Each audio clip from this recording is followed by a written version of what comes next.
Hello, and today I'm going to be showing you the making of this dress, which is the iron out flat dress that quite a few of you were really intrigued by from my late 1940s video. So I'm making it true to the late 1940s in a really gorgeous colourful cotton print to make a cheerful everyday washing frock, as they called them. Iron out flat frocks were a particular thing in the 1940s, and they could be sometimes just joined at the shoulders, so they opened out flat up and over, or like the pattern I have, they were joined down one side seam, so they would open out from left to right. Do you think it seems such a good idea that you can open out your dress, iron it flat, not have to sort of swizzle it round the ironing board? So why are they not made anymore? I might, having made one, have an idea. We'll find out. But I can see why they were drawn to the concept of iron out flat dresses in the late 40s, because laundry day was still quite a thing then. They obviously didn't have today's washing machines, and it wasn't as easy to launder clothes. Quite often there was an entire day dedicated to doing the laundry. So the dress from this pattern, and you can see that it's constructed basically of two rectangles, a rectangular bodice and skirt that are then drawn together to join a waistband. So you might think that looks fairly straightforward, in which case I would draw your attention to the 19 buttonholes. And they're not just 19 buttonholes, they're 19 bound buttonholes. The pattern is very specific that it should be bound buttonholes. And I pointed out when I made this dress, which I could sort of show you, but you can see it in my really recent videos. This is the joyful 1950s dress, worthy of Doris Day, that I made. Oh, and my 1950s little pinky corally red half hat. I love 1950s half hats. I have a little collection, so I don't know if people watching me are just interested in dressmaking, but if you're at all interested in vintage half hats, let me know and I'll do a video. So yes, as I pointed out with this dress, is that if you're doing a line of buttonholes down a bodice like this, usually they're vertical, because if you don't get the placement of the button and the buttonhole absolutely aligned, the button can move up and down within the buttonhole, so that you don't get any kind of rumply fabric in between the buttons. So the thing about bound buttonholes that are horizontal is you have to get the placement of button and buttonhole absolutely exact to avoid those rumples. So as you can see on this pattern, there are a lot of buttonholes to get exactly in the right position. So that was one tricky thing, and of course, not to mention the slightly time-consuming element of doing 19 bound buttonholes. The other little tricky thing that I found is fitting the dress, because there's obviously a lack of seams. It's the lack of seams that allow you to open out the dress. The pattern does specify to pin the dress onto you and make any fitting adjustments before you sew in the buttonholes, and because all the buttonholes are faced, they all have to be sewn first. So the first stage of making this pattern is sewing up all the buttonholes. So obviously once you've sewn the bound buttonholes, you're very committed to the exact fit of that dress, but you've had no seams to fit it with. They say pin the dress onto you. I mean, if you had a dressmaker's dummy that absolutely fitted you, you'd be fine, but I rely on pinning things onto myself. I'm sure you all know it's tricky.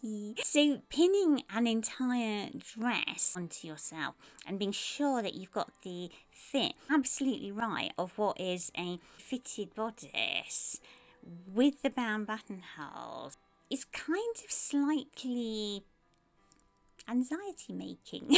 I did keep pinning it on myself, but once you've sewn those line of bound buttons, you are committed to the fit of it. If you've got seams, you can obviously let those seams in and out a bit. You can adjust them a bit after you've sewn the garment if you need to. And the other little things to mention about it, it doesn't allow seam allowances. It says, to give you a little vision, it says this pattern is cut without turnings, meaning seam allowances. Fine. When cutting out, allow 1/2 inch turnings on all seam edges. Fine. 1.5 inches at the skirt hem. Fine. 1.25 inch at hems of all wrap edges. Now, it's not a printed pattern, it's a pattern with perforations, so there isn't any clue given as to what they mean by wrap edges. I became pretty sure they meant the edges that have the buttons as opposed to the buttonhole. So the buttonhole edges had facings. So I think by the wrap edges they meant the edges with the buttons on. None on bound edges. Not for any seam allowances on edges that would have bias binding like the neckline and the armholes. And 3/8 of an inch elsewhere. Wherever elsewhere might be. So there's no illustrations on the pattern, there's just all this text. Do the bound buttonholes on all the edges first before you make up the garment. Text actually goes into a very long and highly confusing description of how to make bound buttonholes, which I would defy anyone who hasn't made bound buttonholes before to be able to follow. And then it sort of drops in here and there the rest of the construction process in a highly confusing way. So let's see how I got on. Oh, and very much like the walkaway dress, which was all sewing on bias binding for hour after hour, this dress was doing bound buttonholes for hour after hour. So for that reason, like I did with the walkaway dress, I decided not to show you the whole construction process of me endlessly making bound buttonholes, just to show you a stage of the construction which will show you how the pieces of the dress fit together and then go straight to the reveal. And this is my cotton fabric. It's a 1970s does 1940s cotton fabric from Donna Flower. And this fabric just made me cheerful the whole time that I was sewing it. It's a fun and joyful design, and I really wanted to make the most of all the buttons on the design by using some of my vintage novelty flower buttons. I found the green that matched, the yellow that matched the flowers, and also the blue that matched.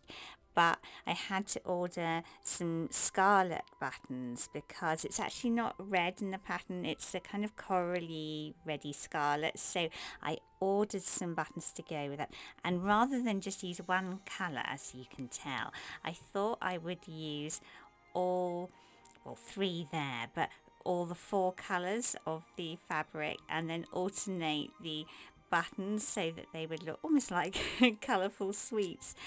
And here's my pattern. You might remember Miss Betty Rowe with her bust size printed on the envelope for the postman to read from my late 1940s pattern video. And the pattern instructions just fold out like I'm showing you here.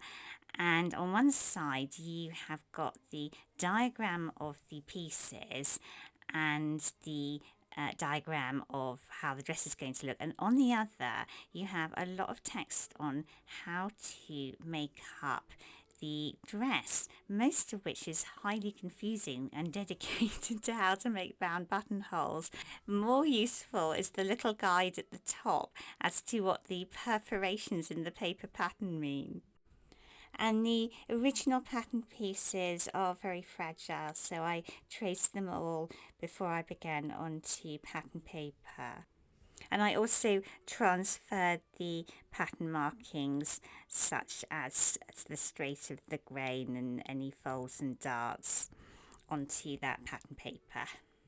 And I'm just showing you here how the straight of grain is marked with those little diamonds, and that's really easy to match up with the pattern paper. And then just marking in the position for all those 19 bound buttonholes. This is with most of the work done. So the top, show you here, has unfortunately not the scarlet buttons on because I ordered them but they haven't arrived. But on each side over the shoulders it has its bound buttonholes with that, the scarlet one's going to be added there, and that's on each side of the shoulders, and the scarlet button added there again. And you can see that the neckline is bound in bias binding, and on the left side that's open at the moment there are buttons on the left there with more bound buttonholes. Oh, the armholes, so more bias binding.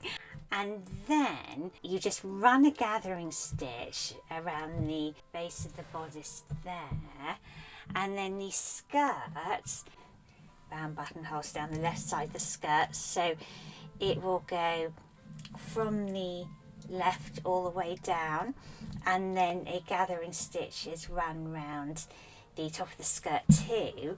And then what happens is you join the front and the back waistband together with the bound buttonhole here, and that is at the moment left open because what I'm going to do is this is then sandwiched. So you sandwich both the skirt, just to show you around here, the skirt and the bodice will be sandwiched around the dress. So this skirt is now sandwiched in between the waistband on both sides, and as you can see it's still open at the top, and that's because the bodice is now going to be sandwiched in there as well, and then both are top stitched down to join the bodice and the skirt with the buttons down the side.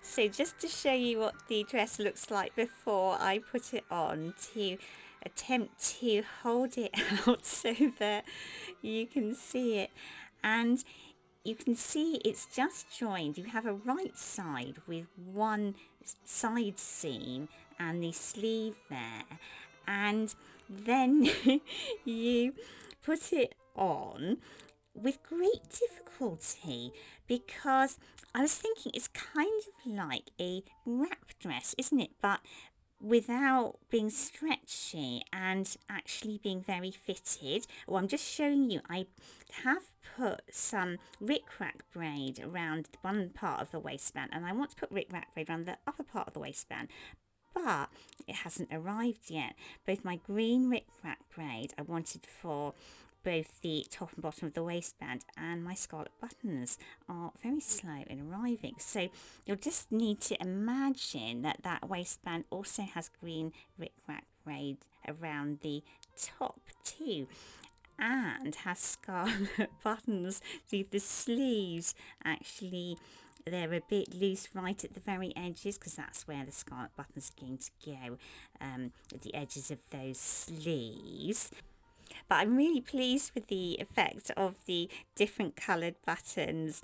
I think they look, just showing you where that little scarlet button should go at the edges there on the sleeves, but I think they are quite cute, and those are the colourful buttons down the side of the skirt, also missing the scarlet button of course. But I was saying that the dress wasn't actually that easy to get on.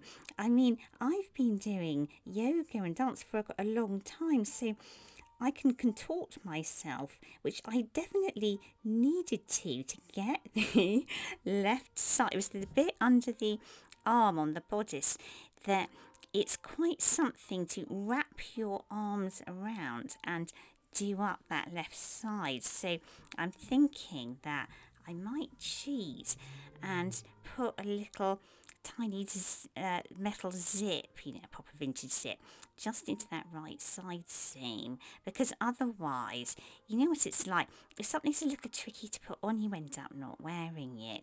So it's actually theoretically a really practical pattern, but not really that practical in practice.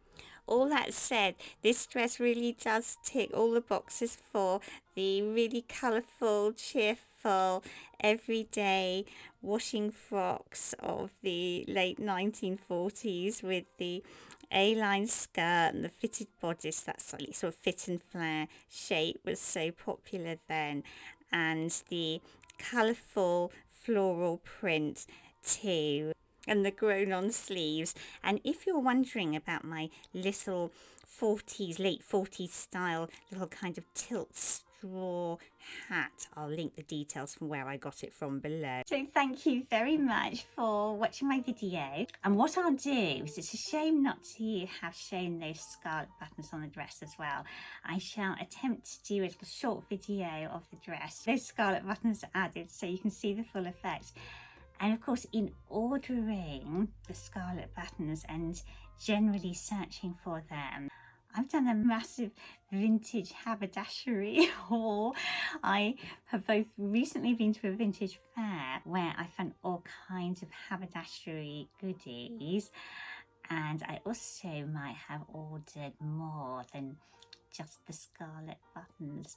So next week, what will probably be coming up is a vintage haberdashery haul with some really gorgeous things to show you.